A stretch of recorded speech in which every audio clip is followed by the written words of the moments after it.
Salut YouTube. Hello la famille. C'est Edo et Tristan de Blaze et on se retrouve pour un nouvel épisode du Huddle dans lequel on va débriefer les finales de conférence de la NFL. Et donc au menu aujourd'hui, Kansas City Baltimore, Détroit San Francisco, assaisonné d'un petit peu de Taylor Swift et une belle prévue du prochain Super Bowl.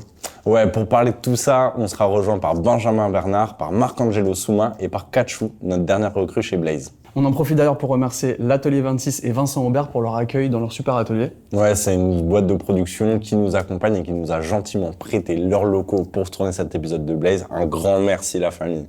Et tant qu'à faire, je vais profiter pour remercier la technique, les gens qui sont derrière la caméra, donc Thibaut et Luc et Noah. Merci pour tout. Merci les gars, et on se retrouve tout de suite en plateau pour cet épisode du Huddle.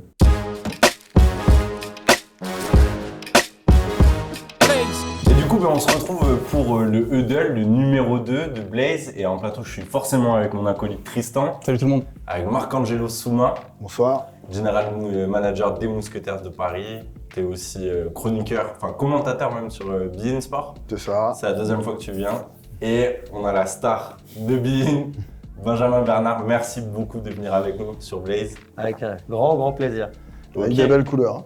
Des très nouvelles belles couleurs. Qui de la tête aux pieds bien. jusqu'aux chaussettes, la totale. Tout y est. Et pour cette émission-là, on va se concentrer un petit peu sur les finales de conférence. Et on va commencer avec la finale de la conférence NFC. Bah ouais, carrément. Donc Benjamin, merci d'être là. Un bleu plus foncé que ce que tu aurais espéré ce matin et je propose qu'on... Je pleure encore. Mon pauvre. Et donc on va commencer par ce match donc, entre Détroit et San Francisco. Crève-cœur pour toi, Eminem et toute la Detroit Nation. Donc après une super première mi-temps, un peu à l'image de tous les playoffs et de ce qui s'est passé pour Détroit, malheureusement, deuxième mi-temps, les Niners ont remis la main sur le match avec un super CMC et tout ce qui va avec. Qu'est-ce qu'on retient de ce match avant de parler de l'aventure des Détroit, mais qu'est-ce qui s'est passé hier soir? C'est dur à froid comme ça, même après quelques heures après d'expliquer vraiment, je pense que tu as bien résumé le truc.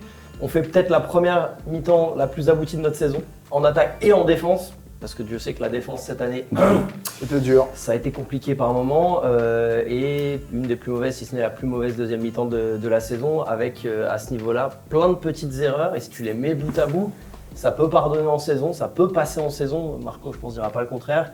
Mais on l'a vu aussi pareil dans l'autre finale de conférence. Si tu fais ces petites erreurs-là à ce niveau-là face à une équipe qui est chez elle, qui est favorite, qui a plus d'expérience des grands rendez-vous, tu payes à la fin, tu passes à la caisse, c'est obligatoire. Et pourquoi est-ce que... Parce que, en gros, ça démarre avec un jeu au sol qui est énorme. Et puis, deuxième mi-temps, en gros, on arrête de dérouler au sol. Comment ça s'explique? C'est Dan Campbell qui pêche par orgueil? Qu'est-ce qui se passe? Il y a aussi le bon travail de Steve Wilks, le coordinateur défensif des 49ers, qui s'est très bien ajusté par rapport à ce qu'il faisait, Détroit faisait au sol, et donc a commencé à arrêter l'attaque de Détroit. Et c'est là que, souvent, comme on dit, comme dit Bill Belichick, on n'interrompt pas un adversaire quand il fait une bêtise. Eh bien, les Niners étaient sur une mauvaise pente et les Lions les ont sortis de cette pente justement en étant comme ils sont depuis toute la saison et c'est ça qui les a amenés là, agressifs, un peu trop agressifs, ce qui a remis les Niners dans le match. Des fois, il faut juste laisser l'ennemi perdre. Pour rebondir là-dessus, c'est vrai qu'en fait, quand on voit la première mi-temps de Purdue, en fait, qui est pas génial, pour pas dire très bonne, et comme si c'était le réveil du jeune quarterback qui commençait à raconter un peu son histoire au mauvais moment, encore une fois pour toi Benjamin, mais réellement en fait je trouve que ce que tu dis là, ça illustre complètement moi ce que j'ai vu devant ma télé, avec cette renaissance finalement du QB, accompagné par CMC qui est incroyable, et qui l'arrêtera, on en parlera peut-être tout à l'heure, mais c'est aussi l'image qui en ressort pour toi Benjamin? Ouais, complètement, parce qu'en face il y a un géant. Tu l'as anesthésié. Pendant une mi-temps, je vais dire on pour les Lions, parce que j'ai tellement l'habitude que voilà, on a mangé suffisamment d'années compliquées pour se le permettre. Tu l'as anesthésié, ce géant. L'erreur à ne pas faire, c'est de lui laisser croire, de lui laisser espérer qu'il y a un infime, vraiment, espoir de revenir. Les langages corporels, ils étaient clairs côté Niners. Si tu regardes à la mi-temps, les mecs, ils sont tous tête baissée, regard fermé. Shanahan, qui avait jamais gagné un match en étant mené de 14 points à la mi-temps. Bref, il y a tout pour. Mais si tu leur laisses un infime espoir, même un gamin comme Purdy, avec tous ceux qu'il a autour, il va reprendre confiance et il va faire son match. Ces stats de la deuxième mi-temps, elles sont lunaires, proches de la perfection. Avec les petits coups de pouce du destin qui vont bien aussi. Ce ballon qui rebondit sur le casque de Kindle Vindor, qui aurait dû être une interception qui se termine en first down pour donner une première goal. Tous ces petits détails-là, ils tournent aussi du côté de ceux qui les provoquent. On les a laissés se réveiller, ces Niners. Et si tu laisses une bête de cette qualité-là, même blessée, se réveiller, Derrière, il faut vraiment être très costaud. Et on a fait une super saison à Détroit cette année, mais on n'est pas encore assez costaud pour ces moments-là. Moi, ce que j'espère, c'est qu'ils vont en sortir grandis, que ça leur servira quand ils vont rejouer ce genre de match. Et quelque part, on va pas se le cacher non plus. Niners Chiefs, c'était un des Super Bowls annoncés avant la saison. On va l'avoir et on peut avoir un bet de Super Bowl. Ouais, clairement. Bon, pour Perdue, ce qui est intéressant de voir, c'est que sa deuxième mi-temps, il est sorti de ce qu'il fait traditionnellement, c'est-à-dire le gestionnaire de match, la personne qui distribue et tout ça. Parce qu'on l'a vu courir. Le fameux game manager. Exactement, le game manager. On a pris le label, on l'a mis sur les quarterbacks en disant qu'ils sont game manager. Mais par définition, t'es game manager, t'es le quarterback. À un moment, est-ce que tu es capable de faire exactement ce dont ton équipe a besoin? Et là, ça a été par des courses. C'est pas le plus rapide, mais il est allé gagner des first downs. Ça court d'une vingtaine de yards, elle change. Il en a fait plusieurs comme ça. Et puis surtout, il est sorti du traditionnel. Je prends ma première lecture, deuxième lecture, troisième lecture, je lance. Non, je suis capable de gagner un peu de temps et d'aller trouver les autres joueurs. Et ça, c'est sortir de son label, je gère juste le match, je fais juste le jeu dont mon équipe a besoin à ce moment. Et moi, je dois rebondir justement là-dessus, donc sans aller trop loin et se projeter sur le Super Bowl, parce qu'on en parlera tout à l'heure.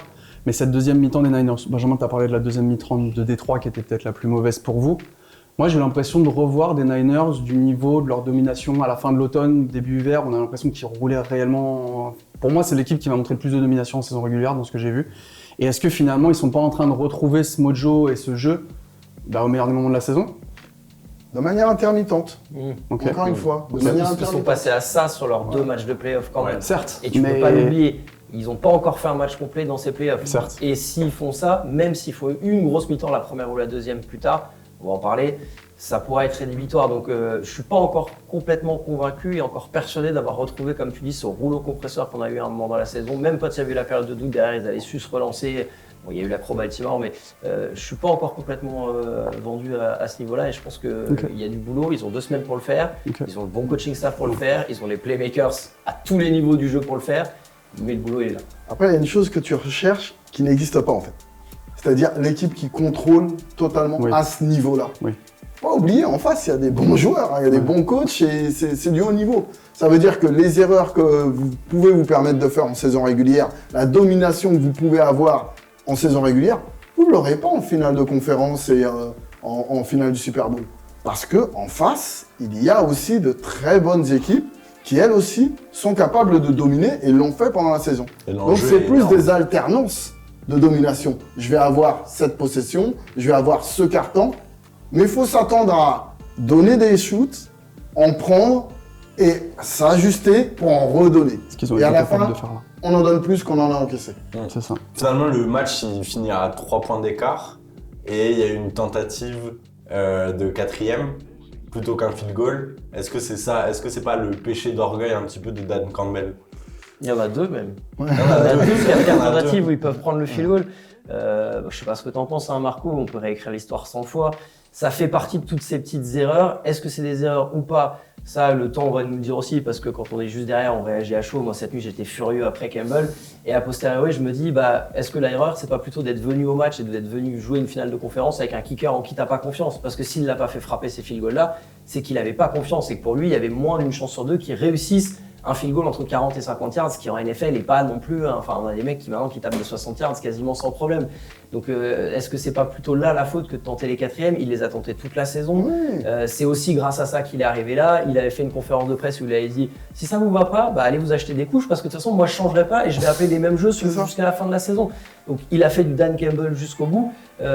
Ça fait partie des discussions qu'il va y avoir après pour analyser ce qui s'est passé. Mais comme les ballons droppés et sur la première 4e et 2, Reynolds, il l'a quand même dans les mains, il doit avoir ce ballon. Mais pourquoi est-ce qu'ils n'ont pas couru aussi? On peut la refaire 100 fois l'histoire. Maintenant, c'est fait, c'est fait. Chacun a probablement sa part de responsabilité. Campbell a été dur avec lui et avec ses joueurs après en conférence de presse où il a dit on a eu une fenêtre cette saison. Elle vient de se refermer, peut-être que c'était la seule et peut-être qu'il n'y en aura pas dans les années qui viennent. Alors c'est autant, je pense, pour garder ces joueurs dedans et leur dire les gars, si on se relâche ne serait-ce qu'un peu, là on sera plus des surprises, on sera attendu et ce sera compliqué derrière. Mais ça montre bien que des shots comme ça, t'en as pas tous les ans et que tous ces petits détails, soit ils tournent en ta faveur, soit ils tournent de l'autre côté. Et là en l'occurrence, ils n'ont pas tourné du côté des Lions. Après, si on le critique pour ça, critiquez-le et critiquez le succès qu'il a eu jusqu'à présent. Parce qu'il a été fidèle à lui-même, comme Benjamin l'a dit. Il a dit je ne changerai pas de manière de faire. Et c'est ça qui fait aussi que ces joueurs croient en lui. La chose qu'il va apprendre, comme Andy Reid l'a appris lors du Super Bowl face à Tampa, c'est que dans ces situations-là, quand on est au très haut niveau dans ces matchs-là, il faut être capable de s'adapter à ce dont l'équipe a besoin pour gagner. Ça veut dire gagner de manière moche et casser ses tendances. Peut-être que là, ce dont l'équipe a besoin, c'est de 3 points, plutôt que de l'incroyable paire qu'il a. Et dire, on prend les 3 points, vous pouvez nous dire qu'on la joue petit, mais on gagne à la fin, point. Vous rentrez chez vous et nous, on continue. Donc, cette manière de s'adapter pour pouvoir gagner, ben, c'est ça qu'il va apprendre maintenant. Bon, j'ai une question pour toi, Ben. Tu parlais de cette fenêtre de tir là, qui se referme. En gros, on a une offense des Lions qui a été ultra dominante toute la saison. Et c'est en grande partie dû à Ben Johnson, le coordinateur offensif, qui a été loué toute l'année, qui a quand même fait un travail incroyable et qui va probablement partir. Donc c'est quoi le futur un petit peu pour cette équipe ? Sur quoi il faut s'appuyer pour construire la suite ? Il va falloir s'appuyer sur ce qui a marché jusque-là. Pour l'instant, le choix des hommes a été bon de la part de Brad Holmes qui fait un boulot incroyable depuis qu'il est general manager, qu'il est arrivé des Rams, que ce soit à la draft, que ce soit sur le choix du staff, tout ça. Ben Johnson, il a déjà eu des interviews l'an passé pour le poste de head coach. Finalement, il avait préféré rester. Là, vu toutes les fenêtres qui se sont ouvertes dans d'autres franchises, tout le monde pensait qu'il allait partir. Au moment où on se parle, il ne reste plus que 2. Seattle et Washington. Il fait partie de la shortlist, il est a priori candidat numéro 1 à Washington. Mais c'est peut-être pas tout ce qu'il espérait non plus. Il faut voir la situation à Washington. Il y aura un bon pick de draft au premier tour, certes, mais il va probablement partir. Moi, je préfère me dire qu'il va partir parce que ce serait logique et il le mérite. Si tu changes, il va falloir trouver un mec qui est capable, peut-être pas d'avoir son génie, mais en tout cas d'utiliser Goff de la même manière. Parce que si Goff a été aussi bon, c'est aussi parce que Ben Johnson a su le mettre dans les meilleures dispositions possibles et avoir un système qui lui correspondait. Et ensuite, arriver à gérer, entre guillemets, la transition de manière fluide pour qu'il y ait une vraie continuité en fait. Parce que même si tu as une bonne équipe, si tu n'as pas de continuité et que tu repars sur un process différent à chaque fois, je pense que ça ne pourra pas marcher. Justement, cette fenêtre, elle en restera là et elle ne continuera pas. Donc il va falloir garder de la continuité avec ou pas les mêmes. Alors aux commandes, ça, on va le savoir dans les semaines qui viennent a priori. Les playmakers en attaque, ils sont là. Il va falloir re-signer ceux qui ont besoin d'être re-signés. Je pense à Amon-Ra St. Brown, je pense à Penei Sewell, je pense à Graham Glasgow. Il y a du monde sur la ligne qu'il va falloir re-signer. On a des playmakers talentueux. Donc l'attaque, je ne suis pas spécialement inquiet si on trouve le bon mec pour remplacer Ben Johnson dans le cas où il part. Après, ce qui est important, c'est l'organisation. Du côté des Chiefs, combien de coordinateurs offensifs ils ont eu ? Ouais, ça a tourné. Ouais, et continuent de gagner. Du côté des Patriots, combien de coordinateurs offensifs et défensifs ils ont eu ? Beaucoup aussi. Et ça a continué de gagner. Et du côté des Eagles. Oui, mais on parle pas d'une dynastie. On parle d'une équipe qui a gagné le Super Bowl, mais on parle pas forcément d'une dynastie, une organisation qui est là pour rester. Donc les Chiefs sont une dynastie. Merci. On va attendez, ça l'est. On gagne le 3e et après on parle dynastie. Mais clairement, ce qui compte, c'est le head coach qui reste, la culture de l'organisation. Et si la culture de l'organisation elle est bien appliquée, ne vous inquiétez pas, on choisira la bonne personne qui correspond à ça. D'autant plus qu'il y a les bonnes personnes. C'est ce qu'a fait Dan Campbell, c'est de changer la culture de Complètement. C'est un meneur d'hommes. Ouais, c'est Vraiment. ça. Plus qu'être un génie, c'est pas un tacticien, c'est pas un tacticien, c'est quelqu'un qui va mettre de l'énergie. Mais à un moment, cette énergie, ça vous permet de sortir de « on est des losers » à « maintenant, on gagne ». Est-ce qu'il va pouvoir faire cette transformation du « on gagne, on est des favoris » à « maintenant, on gagne de manière pérenne et on gagne des titres ». Ça, c'est autre chose. En plus, c'est même pas les mêmes ressorts mentaux que tu utilises sur les joueurs. Du tout, bien sûr. Entre les gars, on est les underdogs et on va y aller et on joue notre chance à fond. On est attendu, on est favori. Maintenant, on doit on attend de nous la victoire. C'est le critère de base. Là, jusqu'à présent, Détroit, dès qu'ils gagnaient un match, tout le monde disait bravo.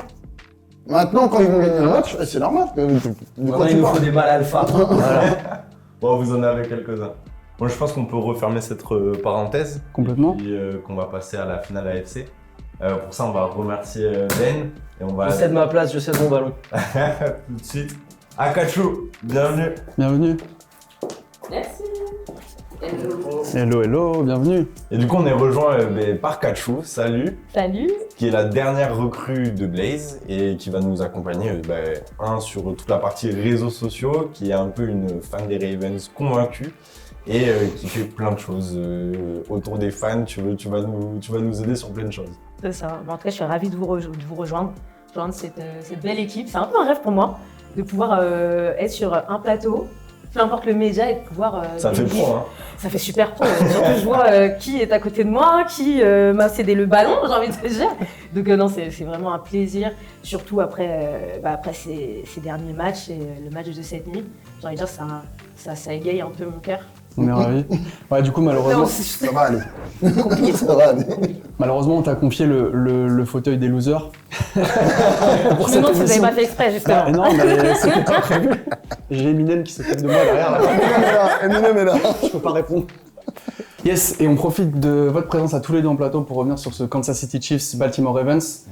Avec ce qui va sûrement être le MVP de l'année, donc Lamar Jackson qui se heurte une nouvelle fois en playoff et qui va pas réussir à passer un tour. Maintenant en face de lui, il avait peut-être ce qui se fait de mieux depuis quelques années en NFL. Parle-t-on de dynastie, Marcangelo Smart, on en parlera tout à l'heure. Mais donc Patrick Mahomes, Travis Kelce et toute l'armada de Kansas City qui a fait le job. Voilà, après une courte nuit j'imagine, Kachou, je vais passer la parole pour commencer. Qu'est-ce qui reste de ce match ? Beaucoup de tristesse. Je suis en deuil, je suis venue en noir, je devais venir avec le maillot justement de notre futur MVP, soi-disant. Mais sincèrement, là, c'est dur. Parce que je pense que comme tous les fans de Ravens, on s'est dit 2000, 2012, tous les 12 ans peut-être. Et au final, pas du tout. Et c'est surtout ce qui a été décevant, c'est vraiment l'aspect mindset. Et le fait qu'ils aient perdu le contrôle dès le départ, au final. Moi personnellement, c'est ce qui m'a vraiment impacté, vraiment négativement en fait. Ce qui m'a marqué négativement et ce qui fait qu'aujourd'hui j'ai du mal à avaler la pilule, c'est de me dire ils ont fait un super jeu pendant toute la saison. Sincèrement, arriver jusqu'ici pour faire ça, guys, comment?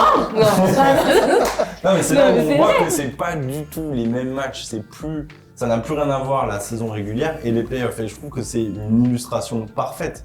Parce que ces Ravens, ils étaient terrifiants. Personne mais... Alors, on avait pour habitude de dire qu'il fallait jamais parier contre Brady. Je pense qu'on peut commencer à dire la même chose par rapport à Mahomes. Mais sur le papier, les Ravens, ils devaient les manger, ces Chiefs. Il y avait une forte présomption que les Ravens allaient dominer les débats. Mais faut pas oublier, encore une fois, ce sont des bonnes organisations que vous avez en face. Des bonnes équipes. Et des cerveaux en face. Andy Reid, c'est pas n'importe qui pour préparer un match.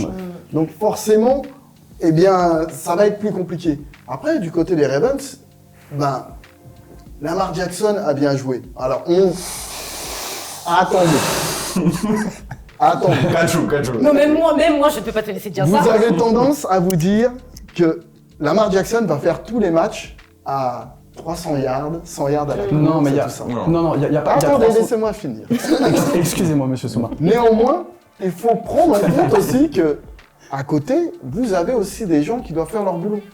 Entre autres, Patrick Mahomes, vous l'avez vu, on l'a mis dans les bonnes conditions en deuxième mi-temps. Mais pourtant, l'attaque, elle n'a pas marqué beaucoup de points. Non. 17 points. Si on vous dit avant le match, les Chiefs vont marquer 17 points... On pense qu'ils perdent. Non, Exactement. Ils perdent, c'est clair.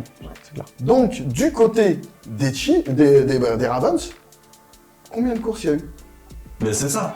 C'est justement, c'est non seulement une grande partie de la force des Ravens qui n'a pas été utilisée, et aussi un des points faibles de cette défense des Chiefs. On n'a pas vraiment utilisé, je crois que j'ai regardé les stats, Gus Edwards, il fait une moyenne de 7 yards par course. On l'a utilisé seulement 8 fois. Je crois qu'il a que 8 courses. Et c'est pas un match où vous êtes 14 points derrière, donc vous devez lancer. Non, le match il est serré.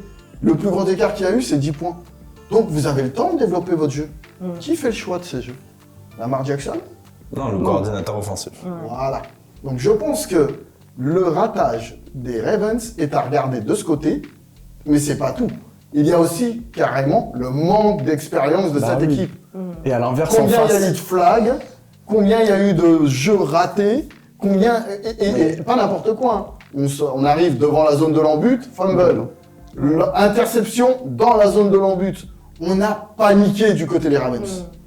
Et à aucun moment, les coachs se sont dit, on va calmer tout ça, on va les mettre dans des situations où on leur demande beaucoup moins, afin de leur redonner leur confiance qu'ils ont eu toute la saison. Tout à fait. Mais vu que tu me fais une passe D, sur ce match, est-ce que c'est de l'indiscipline ou c'est on va jouer, on va aller chercher chez les joueurs cette agressivité qui peut être positive, mais là il y a un trop plein d'émotions.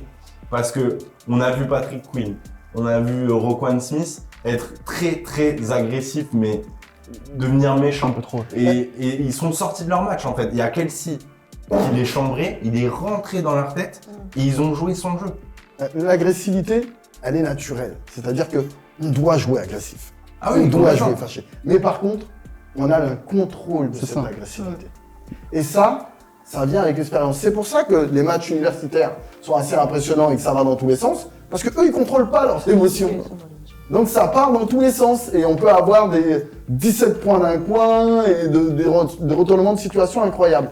Là, en pro, justement, on le voit beaucoup moins et encore moins en finale de conférence où normalement ça n'arrive pas. Donc, quand je parlais d'inexpérience, c'est de ça que je parlais. Ces joueurs qui ont de l'agressivité naturelle, qui doivent les laisser parler, et regardez Fred Warner du côté des 49ers, agressivité totale. Ah oui, mon chouchou. Agressivité totale. Mais ça ne va jamais C'est au-delà. ça. Et Travis Kelce a bien compris ça. Complètement. Le nombre Quand de il fois les ils se sont voit, relevés. il sait, il se contrôle pas, je vais te parler. Il est allé au contact, il les a Je vais te challengés parler, physiquement. je vais commencer à te mettre des Il avait petits des points immeubles dans où leur il faut tête à pas. la fin de la première mi-temps, c'était. Et quand tu réagis, eh ben, c'est bon. Mais moi, je trouve qu'ils sont surtout. Enfin, Kelsey, il est rentré dans le jeu des Ravens parce qu'en fait, dès le départ, pour moi, ils ont imposé ce style de match. Ils se sont imposés, ils ont clairement annoncé la couleur. Comme quoi, ça allait être un jeu physique, agressif, mais l'agressivité n'était pas au bon endroit. C'est-à-dire que pour moi, oui, ok, ça vous donne des ailes, on est sur place, vous êtes à domicile, les gars. Enfin, tout le monde sait, franchement, ce stade-là, c'est juste incroyable. Et pourtant, ils n'ont pas énormément, je pense, de budget comparé à d'autres matchs. Sincèrement, ne pouvez pas commencer énervé comme ça. Dans le sens où, en face, même si on avait, pour moi, et je suis désolée, mais on a vu quand même Mahomes pendant la saison qui ne trouvait pas ses receveurs. Là, pour moi, j'ai l'impression que les choses se sont inversées. Complètement. Complètement. Donc c'est pour ça que je ne peux pas vous laisser dire que Lamar a bien joué. C'est Marcangelo qui dit ça. C'est Oui, Marco non. parce que. Bon, je ne peux pas te laisser dire que voilà. Parce que moi, je nous ai trouvé très gentils avec un Lamar Jackson qui avait tout le temps du monde pour lancer ses ballons. C'était incroyable. Je crois qu'il avait à peu près sur chaque jeu, notamment dans la deuxième mi-temps, entre 7 et 8 secondes où il slidait et il n'utilisait pas ses jambes. Mais justement, c'est là où Lamar, on l'a mis dans un rôle où la semaine d'avant, les Chiefs se font rouler dessus par Josh Allen, ok, au sol. Le plan de match, il est clair, c'est Lamar, s'il n'y a pas, Tu cours. Mais là-dessus, c'était même j'ai pas en comme tête, ça. alors vu qu'on n'a pas les droits, on n'a pas les images, mais je me souviens d'une 3e et 8 ou quelque chose, où Lamar, il attend, la couverture de Spagnuolo est énorme, ce qui fait qu'il n'a aucune cible qui est à disposition, et je pense qu'il faut qu'on en parle de ce secondary des Chiefs, mais et il se met à courir, mais il n'y a aucune conviction. Lui qui était capable de démarrage d'une explosivité sensationnelle, là on dirait qu'il courait, mais sans vraiment le Lamar voir. est dans une transition. Transition d'un quarterback hyper mobile à un quarterback de poche pure. Sauf qu'il a toujours cette aptitude à pouvoir courir. Et il là, l'utilise pas. Là, pour l'instant, il n'a pas encore. Les coachs ne l'ont pas encore coaché pour lui faire comprendre que tu peux l'utiliser encore. Terrorise encore les gens comme ça. Donc, il y a une transition du côté des Ravens qui se fait. Je pense que ça va lui prendre un peu de temps. Mais c'est amusant comment on est super dur avec Lamar. Mais si on prend la même mesure, Josh Allen, c'est quoi? Parce que Josh Allen n'a jamais fait une finale de conférence. Non. Josh Allen n'a jamais été MVP Josh de la Allen sur le ligue. côté. Hein? Josh Allen sur le côté. Bah oui. Mais donc, c'est pour ça que quand on est dur avec Lamar, qu'on dit non, c'est pas possible, si vous le mesurez comme ça, alors il n'y a personne qui est à ce niveau-là. Il n'y a que Patrick Mahomes qui est à ce niveau-là. Non, en fait, là, c'est ça, je pense que c'est exactement là où j'arrivais. Je pense qu'on est dur avec lui là, parce qu'il s'est retrouvé justement face à Mahomes. Et la première mi-temps, les stats des deux comparés à la première mi-temps, je crois que Mahomes il a déjà 100 yards d'avance. Il a un pourcentage qui est incroyable, alors qu'à l'inverse, c'est vraiment pas faux pour Lamar. Donc comme si dans le duel à distance, à la mi-temps, Mahomes avait déjà pris un vrai gros avantage. Et in fine, tu l'as dit toi-même, il y a tellement peu de points que quand on regarde dans le rétro, en fait, le match il est plié à la mi-temps, en fait, vu le scénario de la seconde. Parce qu'à aucun moment, les Ravens ne sont capables offensivement de faire ce qu'il faut pour gagner ce match. Et est-ce que ce sont les Ravens faire ce qui qu'il arrivent? faut, c'était l'appel des jeux. Moi, c'est pas j'en veux, c'est du côté des Ravens, vous avez loupé le match au coaching. Vous avez été out-coach par Andy Reid et son staff. Par Spagnuolo et Andy Reid. Ce serait bien qu'on en parle justement, parce que l'attaque des Ravens passe à côté, ok, mais est-ce qu'on ne peut pas dire plutôt que c'est l'autre côté, et c'est la défense de Casey qui a éteint toute possibilité? C'est une question. Le fumble sur Flowers. Non, mais lui, faut pas parler de jeu aujourd'hui. C'est l'action de la nuit. Superbement joué. C'est incroyable. Mais regardez, juste avant, sur le même drive, il y a un long catch de Flowers. Et punting. Voilà, qui prend 15 yards. Ouais. Manque d'expérience. Oui. Ensuite, je vais appeler. Tu as la première tentative. Tu vas justement commencer et tuer les Ravens. Tu as une des lignes les plus dominantes. Protège ton ballon. Oui. Non, il protège pas. Ensuite, on revient toujours dans la zone de leur but. Encore une chance. Et là, interception avec une triple coverage. Ça veut dire que tout le monde savait du côté des Chiefs quel jeu vous allez faire. On savait qu'il allait venir et on est 3 à t'attendre. Vous avez été out coach. Complètement. Et pour terminer sur ce match, juste un petit mot de nouveau sur la connexion Kelsey-Mahomes. Kelsey qui bat encore un record. Qui bat le record de Jerry Rice. Qu'est-ce que tous les deux... Prendre l'avance sur le duo receveur... Gronk-Brady. Qu'est-ce que... Voilà, enfin ils sont encore une fois au Super Bowl. Qu'est-ce qu'on dit? Moi je dis mettez-vous à la country en fait, je sais pas. Je sais pas. Baltimore, arrêtez de danser sur de la trappe, la drill et mettez-vous à la country peut-être, je ne sais pas. Mais franchement c'est aussi clairement, il y a quelqu'un qui m'avait dit en commentaire sur le TikTok, parce que du coup nous sommes également sur TikTok, n'est-ce pas? Merci pour la base. Oh mais je t'en prie. Et sur TikTok tu m'avais dit mais t'as pas peur justement de ce duo là? Et sincèrement, le duo ne me faisait pas peur parce que je savais qu'en face, je pensais qu'ils allaient pouvoir dépasser tout ça et avoir un jeu mature et pas arriver comme, excusez-moi, mais comme des... On est sur YouTube, t'inquiète. Ok, non, je veux dire comme un puceau qui veut commencer avec directement le Kamasutra. Ah ouais, tu vas dire là. Je peux la faire plus... Moi j'adore. Je peux la faire... Non. Ok, d'accord. Sinon je peux la faire plus... C'est pour ça qu'on m'a recruté, Cathy. Ok, merci. Non mais ouais, non, clairement, je m'attendais pas à ce type de jeu et ce qui me faisait peur, et comme je l'ai dit tout à l'heure, sincèrement, dès le départ, quand je les vois déjà faire un casque contre casque sur le côté, je me dis mais en fait ce jeu-là, ça va être les Ravens contre les Ravens en fait. Et c'est ce qui s'est passé, je pense. Ouais. Même si effectivement je te rejoins, et niveau coaching, et d'ailleurs c'est quelque chose, je pense qu'on en reparlera une prochaine fois, mais moi je veux savoir ce qui se passe dans les vestiaires à la mi-temps. Pourquoi est-ce qu'ils reviennent encore plus foufou et encore plus bêtes, excusez-moi, mais vraiment comment est-ce qu'ils n'ont pas réussi à avoir un jeu plus posé, alors qu'ils voyaient qu'en face, ils étaient calmes. Ils ont contrôlé leur match. Métronome. Clac. Stratégique. Souvent, avant de gagner un match, faut pas le perdre. C'est exactement ça. D'ailleurs, c'est ce que tu avais dit sur la première émission où on parlait des jeux de... Quand on faisait la preview de Bills contre Chiefs, tu disais que ça soit du côté de Patrick Mahomes ou du côté de Josh Allen, il faut mettre ses quarterbacks dans les conditions de ne pas perdre le match avant de gagner. Et c'est là où c'est gênant, c'est que Patrick Mahomes a été dans les conditions de ne pas perdre le match. Alors marre, on a un jeu de course, on a tout ce qu'il faut, et peut-être que le retour de Mark Andrews a posé plus de problèmes qu'autre chose. Le tight end qui était blessé, qui a été sorti de la injury reserve juste avant le match. Et qui était la cible numéro 1, et ben peut-être que ça a changé, alors je suis pas sûr, mais il est où le jeu de course, il est où les petites passes, elles sont où les passes écrans? Tout ce qui aurait mis la marque dans le... et qui aurait calmé toute l'équipe. Bien sûr. Qui aurait calmé toute l'équipe. On est en contrôle. On vous demande pas de gagner le match sur le prochain lancer. on est en contrôle, calme. D'autant plus qu'on sentait la tension qu'il y avait du côté de Baltimore. Ils n'étaient pas habitués, c'était la première fois qu'ils participaient pour ce groupe-là à une finale de conférence. Il faut les rassurer. En face, ils ont juste regardé, ils ont dit vas-y, prends-toi tout seul. Et puis quand tu auras la courbe bien autour du cou, on va pousser le tableau. En fait, c'est ça, quand on conjugue ce qu'on a vu, beaucoup trop d'agressivité, cette espèce d'inexpérience, de jeu raté, etc., on a réellement l'impression que ça s'est joué, que ces gars ont joué le match avant, qu'ils sont arrivés sur le terrain avec un peu déconnectés de la réalité. Et alors qu'en face, c'est le métronome qui était là pour exécuter très facilement, clac, clac, clac. Et je pense que c'est ce qu'on peut dire sur le match. Marcangelo, l'absence de Beckham Junior n'a rien changé. Non, c'est une question. Non, je veux même pas. C'est vrai que moi je me suis rendu compte qu'il était sur le terrain. Mais quand Benjamin l'a cité sur le live de Bill, je pense qu'avant, Mais franchement, on sous-estime dans la victoire des Chiefs. Tout le monde dit Patrick Mahomes. Non, c'est la défense. Oui. Moi, du côté des Chiefs, j'ai pas trouvé que niveau offensif, c'était pas incroyable. C'est la défense qui a devant Chris Jones. Voilà. C'est eux qui gagnent le match. Les actions sont défensives. Mahomes n'a juste pas perdu, c'est tout. Il a fait un petit pas de breakdance quand même.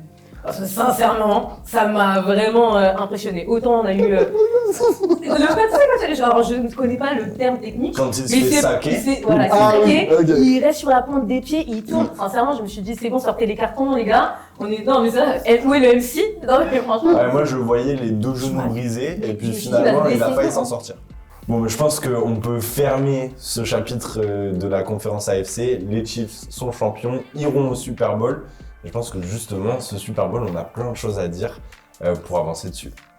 Et voilà, c'est fini pour cet épisode du Huddle. On en profite pour vous dire que Blaze, c'est un média indépendant, c'est un média autofinancé. Donc le meilleur moyen de nous soutenir, c'est de liker, de vous abonner et de nous dire en commentaire mais qui va gagner ce putain de Super Bowl. Grave.